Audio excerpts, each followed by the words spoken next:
Hey, let me show you two tips how you can fix this issue when your Sony WH-1000XM5 is basically turned off automatically.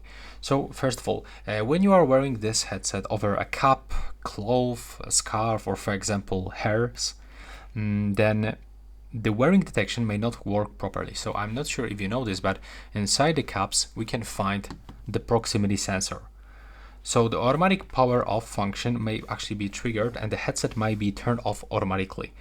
So if you want to avoid this, you will have to go into Sony application, go into device settings, and when you are here, go into system. And right now I can recommend you to select this function, automatic power off, and go to do not turn off and do the same pause when headphones are removed. Just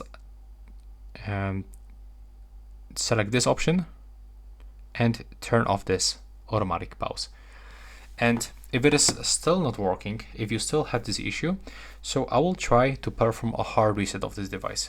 You can do this by using this initialize settings and restoring to default state.